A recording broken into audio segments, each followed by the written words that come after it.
Hola, bienvenido al primer vídeo del curso de Python desde cero. Hoy vamos a ver qué es programar y por qué vamos a usar Python. Vamos a ir paso a paso. Vamos a hacer una breve introducción, qué es programar, qué es Python y por qué aprender Python.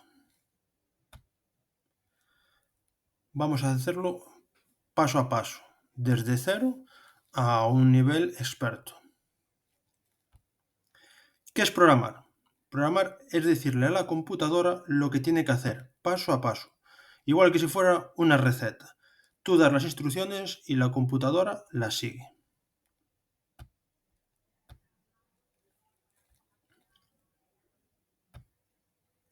Este es el ejemplo sencillo de programación, el primer programa que hace todo el mundo.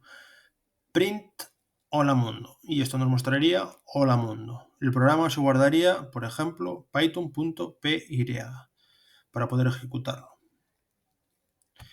¿Qué es Python? Python es un lenguaje de programación. Es como el idioma que vamos a usar para comunicarnos con la máquina. Es uno de los más populares y además es muy fácil de aprender.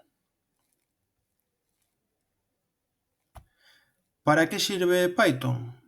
Pues Python sirve para hacer de todo: páginas web, juegos, análisis de datos, inteligencia artificial, automatizaciones, y además tiene una comunidad enorme que te ayuda cuando tengas dudas.